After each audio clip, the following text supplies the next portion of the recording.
नमस्कार मंडळी, कसे आहात तुम्ही सर्व माझी यूट्यूब फॅमिली? एकदम बढ़िया. तो दोस्तों यारो मेरे भाइयों, आज आपण एका छान अशा मुद्द्यावर गप्पा गोष्टी करणार आहे.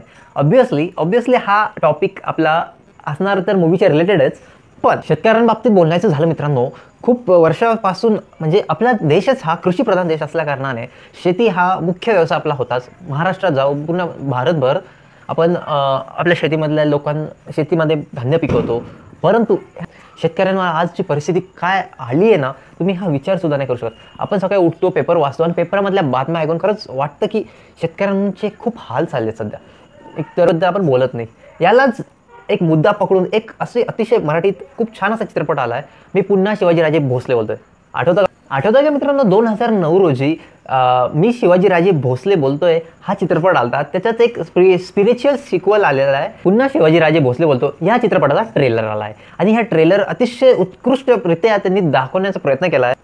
आता जर मित्रांनो 2009 मध्ये आलेला मी शिवाजीराजे भोसले बोलतो याच्याबद्दल बोलणं झालं, तब्बल 3 करोडमध्ये बनलेला हा चित्रपट बॉक्स ऑफिसवर खूप हिट झाला. त्याने त्या काळात 25 करोड कमवले होते. म्हणजे 2007च्या काळातले 25 करोड मित्रांनो म्हणजे किती मोठी गोष्ट होती मराठी चित्रपटांना. तर आणि असला भारी चित्रपट त्या काळात आला होता. तेव्हा आम्ही लहान असल्या कारणाने आम्ही हा चित्रपट टेलिव्हिजनवरच बघितला होता. पण अतिशय उत्कृष्ट म्हणजे आणि अतिशय गाजलेला हा चित्रपट, इतिहास आणि वर्तमान काळ यांच्या दोघांचं मिश्रण असलेला. आणि जशा ज्या गोष्टी मांडल्या त्या चित्रपटामध्ये ते बघून तुम्हाला खरंच खूप म्हणजे आजची रियालिटी काय होती ह्या चित्रपटामध्ये दाखवली यार प्रेक्षक. आज जर आपले महाराज जर असले असते आपल्यासोबत, त्यांनी किती छान प्रकारे आपल्या देशाला कुठं नेलं असतं. म्हणजे असं नाही म्हणत की आता नाही चाललाय, पण मराठी माणूस हा कुठे गेला असता यार. म्हणजे आज सुद्धा आहे मराठी माणूस, पण आजकालची जी परिस्थिती बघताना हे सर्व गोष्टी घडतायत. बोललो ना की कल्पनेतल्या जगातले जर सत्यात उतरवायचा प्रयत्न हा चित्रपट करणार आहे. आणि 2025 मध्ये मी शिवाजीराजे भोसले बोलतोय याचा सिक्वल येणार आहे लवकरच. त्याचा ट्रेलर आला मित्रांनो. ट्रेलरमध्ये आता काय काय सांगू तुम्हाला, खूप काही गोष्टी आहे. चला सांगतोच एकदाच. शिवाजी महाराजांची कीर्ती बेफाम होती. महाराजांची कीर्ती बेफाम, भल्या भल्यानं फुटला घाम, याला कोण घाल भल्या भल्यानं फुटला घाम. मित्रांनो हे आठवतं का, प्रत्येक शाळेमध्ये कोणी ना कोणीतरी गायलंच असेल हा पोवाडा महाराजांचा, एवढा प्रसिद्ध झालता. आता मित्रांनो 31 ऑक्टोबरला हा चित्रपट संपूर्ण महाराष्ट्रावर भारतभर रिलीज होणार आहे. आता जर याचं कथानक जो सोशल मेसेज देण्याचा प्रयत्न आहे तो जर परफेक्टली जमला ना, तर हा चित्रपट खूप कमाई करू शकतो.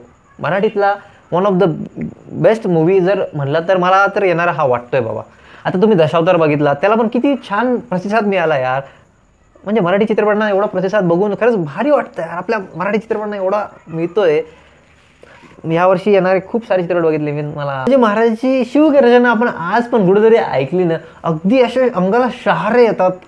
आणि आपल्याला असं मनात वाटतं की यार महाराष्ट्राची आपल्याला एक जबाबदारी, आपण समाजासाठी काहीतरी केलं पाहिजे असं वाटतं ना कधी कधी. मधली कास्टिंग म्हणजे राष्ट्रीय पुरस्कार विजेती त्रिशा ठोसर सुद्धा आपल्याला या चित्रपटात बघायला मिळणार आहे.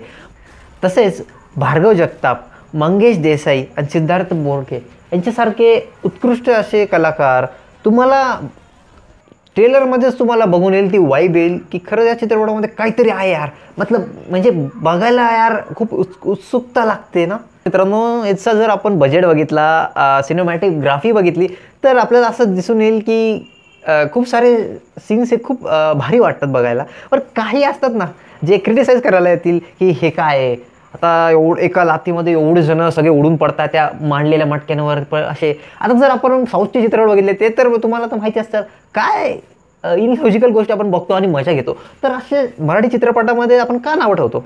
तुम्ही जाऊन बघा तर यार, एन्जॉय करा ना. महाराजांच्या चित्रपटांची जी धारणा आहे, जे दाखवण्याचे प्रयत्न आहे ते बघून आपण एन्जॉय करू शकतो ना.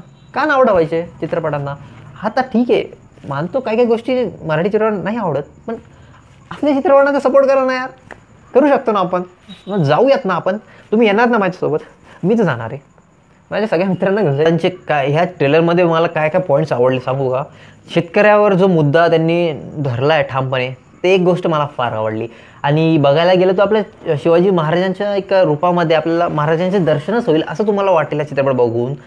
तिसरी गोष्ट म्हणजे ह्या चित्रपटाला एक महेश मांजरेकर डिरेक्टर दिग्दर्शक महेश मांजरेकर यांच्यावर आपण पूर्णपणे विश्वास करू शकतो. यांनी याच्या आधी सुद्धा खूप छान असे चित्रपट दिलेले आहे. आता तर मित्रांनो 31 ऑक्टोबरला छान असा चित्रपट येत आहे जो की आपण पूर्ण आपल्या फॅमिलीसोबत जाऊन बघू शकतो. त्याच्यात काही प्रोपगेंडा नसेल, शेतकऱ्यांचे नुसते मुद्दे नसतील, तर अजून काही गोष्टी जे आपल्याला माहीत नाही, खरं प्रॉब्लेम्स काय लोकांचे, त्या गोष्टी आपल्या सगळ्यांना दिसतील.